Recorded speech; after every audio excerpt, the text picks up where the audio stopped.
Hello കൂട്ടുകാരെ, എല്ലാവർക്കും എൻ്റെ യൂട്യൂബ് ചാനലിലേക്ക് സ്വാഗതം. എല്ലാവരും സുഖമായിട്ടിരിക്കുന്നു എന്ന് വിശ്വസിക്കുന്നു. ഞങ്ങളും സുഖമായിട്ടിരിക്കുന്നു. ഞാനിന്ന് വന്നത് പുളിഞ്ചിക്കയും പച്ചമുളകും കൊണ്ടുള്ള അച്ചാർ എങ്ങനെയാണ് ഉണ്ടാക്കുന്നതെന്ന് കാണിച്ചു തരാൻ വേണ്ടിയിട്ടാണ്. അപ്പോൾ നമുക്ക് അതൊക്കെ ഉണ്ടാക്കുന്നത് എങ്ങനെയാണെന്ന് നോക്കാൻ പോവാം. എല്ലാവരും എൻ്റെ കൂടെ പോകുന്നുള്ളൂ. പുളിഞ്ചിക്കയും പച്ചമുളകും കൊണ്ടുള്ള അച്ചാർ ഉണ്ടാക്കാൻ പോവുകയാണ്. ഇത് കുറച്ച് പുളിഞ്ചിക്കയാണ്. ഇനി പച്ചമുളക് ചേർത്ത് അച്ചാർ ഉണ്ടാക്കുന്നത് എങ്ങനെയെന്ന് കാണിച്ചു തരാം. പച്ചമുളക് ഇത്രയും എടുത്തിട്ടുണ്ട്. ഇനി ഇത് അച്ചാറിടുന്നത് എങ്ങനെയെന്നൊക്കെ നോക്കാം. ചട്ടി ചൂടായി വന്നിട്ടുണ്ട്. നമുക്കിതിൽ കുറച്ച് നല്ലെണ്ണ ഒഴിച്ചു കൊടുക്കവേ.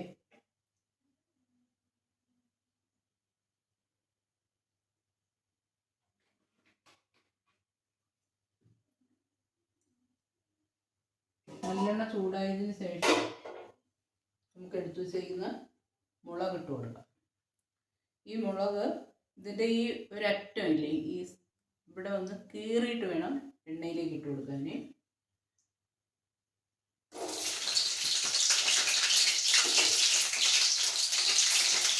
മുളക് ഇതിൽ ഇട്ട് കൊടുത്തതിന് ശേഷം ഒരു അടപ്പ് വെച്ചൊന്ന് അടക്കി വയ്ക്കണം. ചിലപ്പോൾ ഈ പച്ചമുളക് നമ്മളിങ്ങനെ ഇടുമ്പോഴേ ചിലപ്പോൾ അത് പൊട്ടിക്കളിക്കും. അങ്ങനെ പറ്റാതിരിക്കാൻ വേണ്ടിയിട്ടാണ് ഞാൻ ഇങ്ങനെ അടപ്പ് വെച്ചേക്കുന്നത്. ഇതുപോലെ നിങ്ങൾ ചെയ്യണേ. ഈ മുളകൊന്ന് നമ്മൾ മുളക് അച്ചാർത്തം ഞാൻ കാണിക്കുന്നില്ലേ, അതുപോലെ ആണ് ഇതും. ഈ മുളകൊന്ന് മൂപ്പിച്ചെടുക്കണം. അതായത് ഒന്ന് മൂപ്പിച്ചെടുക്കണം. അതൊന്ന് കോരി വേണം. അപ്പോൾ അതൊന്ന് ഞാൻ നിങ്ങൾക്ക് കാണിച്ചു തരാം. പച്ചമുളക് നന്നായിട്ട് മൂത്ത് വന്നിട്ടുണ്ട്. അത് നമുക്ക് ഇതിലേക്ക് കോരി മാറ്റാം.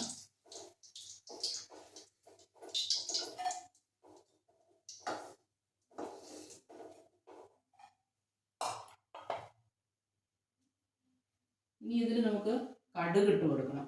ഈ കടുക് ഇങ്ങനെ പൊട്ടുമ്പോഴേ നിങ്ങൾക്കതൊരു ബുദ്ധിമുട്ടായിട്ട് തോന്നും. അപ്പോൾ ഞാൻ അതൊന്ന്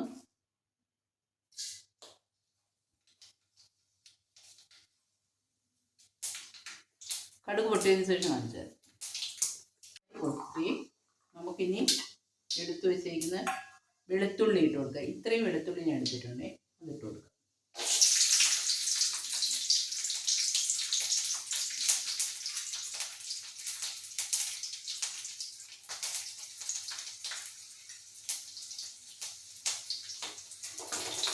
വെളുത്തുള്ളി ചെറുതായിട്ടൊന്ന് മൂത്ത് വരണേ. അതിൻ്റെ ഒരു പച്ച മണം മാറുന്നത് വരെ ഒന്ന് അതൊന്ന് മൂപ്പിച്ചെടുക്കണം.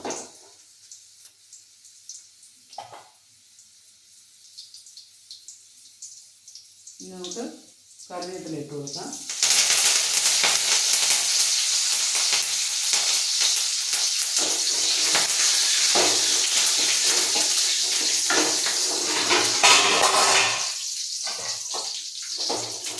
സൗണ്ട് വരാത്ത രീതിയിൽ ചെയ്യാൻ വേണ്ടി സൗണ്ട് നിങ്ങൾക്കത് ബുദ്ധിമുട്ടായിട്ട് തോന്നില്ലേ സൗണ്ട്.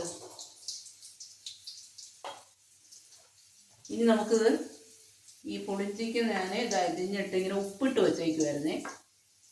ഇനി ഇത് നമുക്കതിലേക്ക് ഇട്ട് കൊടുക്കാം.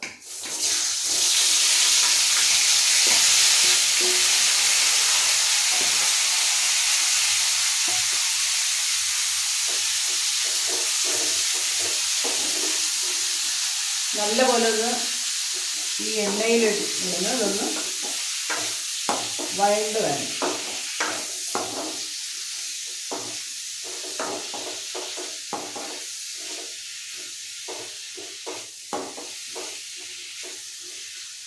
ഇതിൽ കുറച്ച് മഞ്ഞൾപ്പൊടി ചേർത്ത് കൊടുക്കാം.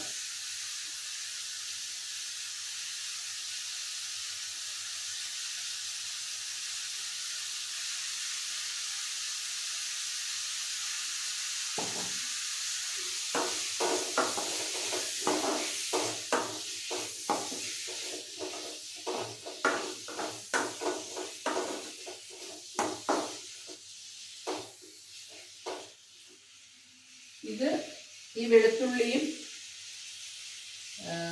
ഈ കറിവേപ്പിലയും പുളിഞ്ചിക്കയായിട്ട് നന്നായിട്ടൊന്ന് വഴറ്റിയെടുക്കണം. അതിൻ്റെ ഈ പച്ച കളറില്ലേ അതൊന്നും മാറി വരുന്നത് വരെ ഇതൊന്ന് ഇങ്ങനെ ഇളക്കി കൊടുക്കണം.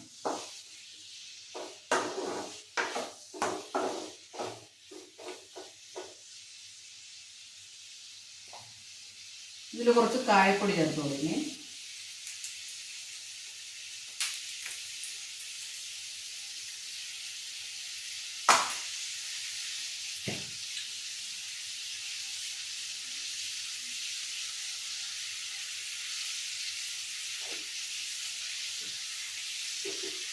ഈ കായപ്പൊടി ഇതിലിടുമ്പോൾ ഇതിൻ്റെ കഷ്ണത്തിലൊക്കെ കായപ്പൊടി നന്നായിട്ട് പിടിക്കും. അതിന് വേണ്ടിയിട്ടാണ് ഇതിലിട്ടിങ്ങനെ ഇളക്കാൻ പറയുന്നത്.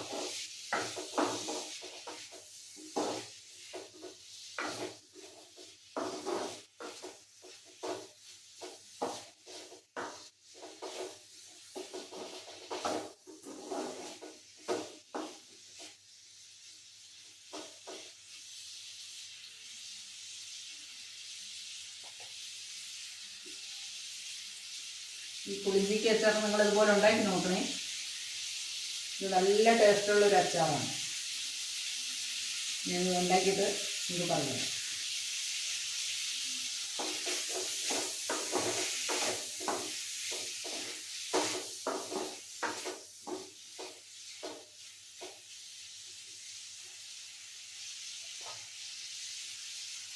ഇത് കുറച്ചും കൂടെ ഒന്ന് പാകമായതിന് ശേഷം വേണം നമ്മൾ ഈ വറുത്ത് വെച്ചേക്കുന്ന ഈ മുളകില്ലേ, ഈ മുളക് അതിൽ ഇട്ട് കൊടുക്കണം. ഈ മുളകിനെ ഈ ഒരു മൂപ്പിച്ചെടുക്കണം. എങ്കിലേ അച്ചാറിന് ആ ഒരു മണവും ടേസ്റ്റും ഒക്കെ ഉണ്ടാവുള്ളൂ.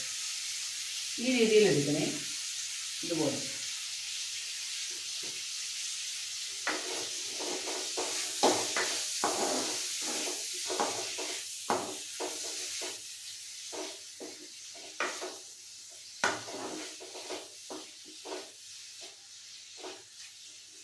പുളിഞ്ചിക്ക് മരമുള്ള ആൾക്കാരൊക്കെ ഉണ്ടെങ്കിൽ ഇതുപോലെ പുളിഞ്ചിക്കുള്ള വീടുകളിലുള്ളവർ അവർക്കൊക്കെ അറിയാൻ പറ്റും. അവർ പല വെറൈറ്റിയിലൊക്കെ ഈ പുളിഞ്ചിക്ക അച്ചാറൊക്കെ ഉണ്ടാക്കുമല്ലോ.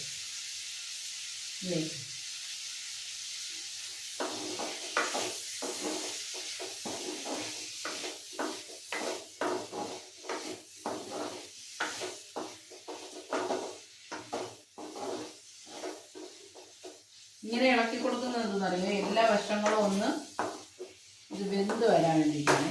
ഒരുപാട് വെന്ത് പോകണ്ട.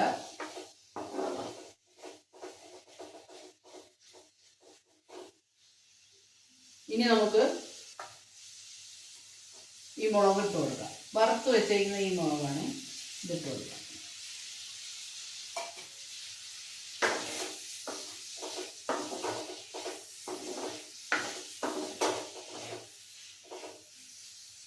ഈ പുളിഞ്ചിക്ക അരിഞ്ഞ് ഉപ്പിട്ട് ഞാൻ വെച്ചിട്ടുണ്ടായിരുന്നു.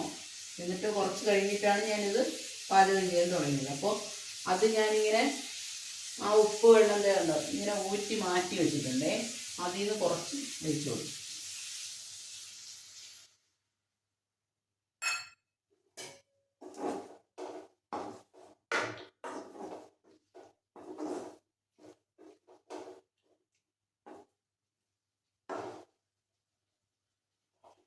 ഇനി ആ മുളകിൻ്റെ ഒരു മണവും ഇതൊക്കെ അതിലൊന്ന് പിടിക്കട്ടെ. എന്നിട്ട് നിങ്ങൾക്ക് കാണിച്ചു തരാം.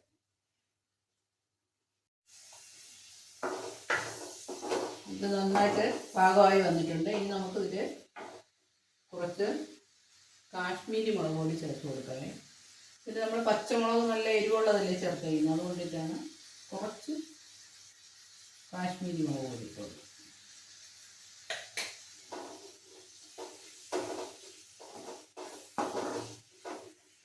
ഇനി അത് നല്ലപോലെ ഒന്ന് ഇളക്കി യോജിപ്പിക്കണേ.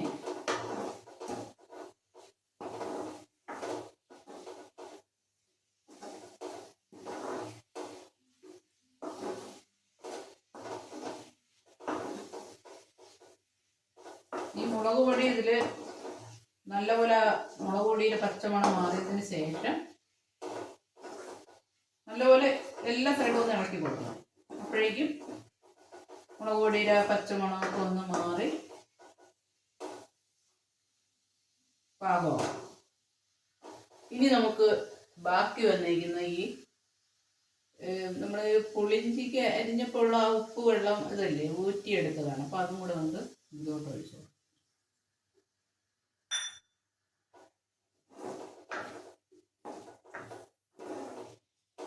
നന്നായിട്ടൊന്ന് ഇളക്കി കൊടുക്കണം. ഇതിൽ ഉലുവപ്പൊടി ഒരു 1/4 ടീസ്പൂൺ മതി. ഞാൻ ശരിക്കും പറഞ്ഞിങ്ങനെ സ്പൂണിൻ്റെ അളവിലൊന്നുമല്ല, ഒരു കണക്കിനാണ് ഇടാറ്. അപ്പം നിങ്ങൾക്ക് ഇങ്ങനെ പറഞ്ഞു തരുന്നതാണ്. ഏകദേശം ഒരു 1/4 ടീസ്പൂൺ.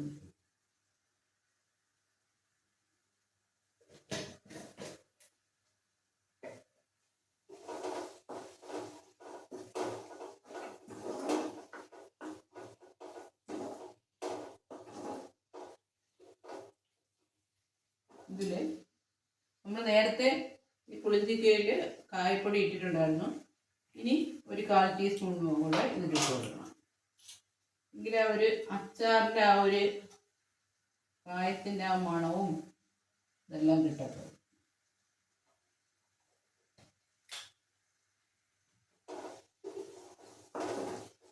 നല്ലപോലെ ഒന്ന് ഇളക്കി യോജിപ്പിക്കണം. ഇനിയാണ് ഇതിൽ നമുക്ക് ശർക്കര ചേർത്ത് കൊടുക്കണം. കുറച്ച്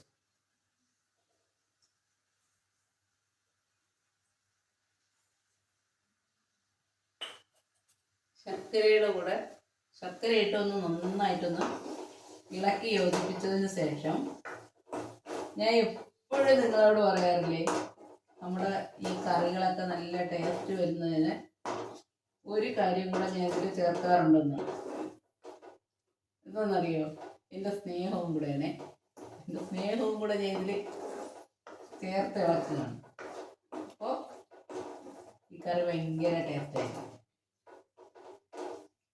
ഇതെൻ്റെ കൂട്ടുകാർക്ക് തരാൻ വേണ്ടിയിട്ടല്ലേ ഞാൻ ഇതുണ്ടാക്കുന്നത്. അപ്പം എൻ്റെ സ്നേഹവും കൂടെ കലർത്തിയിട്ടാണ് ഞാൻ തരുന്നത്.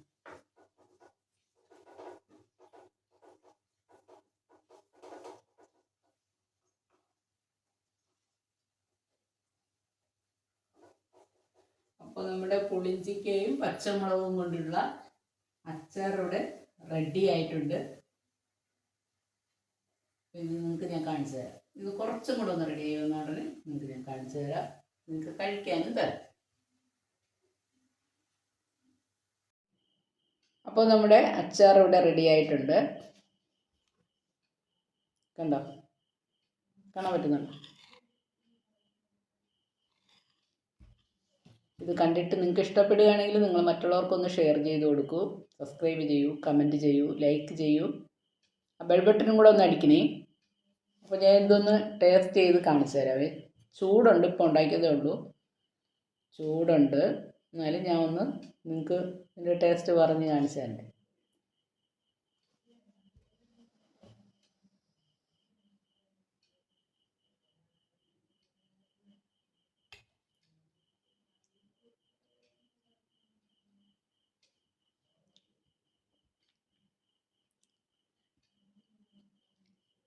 നല്ല ടേസ്റ്റ് ഉണ്ട്. അപ്പോൾ എൻ്റെ കൂട്ടുകാരെല്ലാവരും ഇതുപോലെയൊക്കെ ഒന്ന് ഉണ്ടാക്കി നോക്കൂ. പുതിയൊരു വീഡിയോ ആയിട്ട് വരുന്നത് വരെ എല്ലാവർക്കും ടാറ്റാ, ബൈ ബൈ.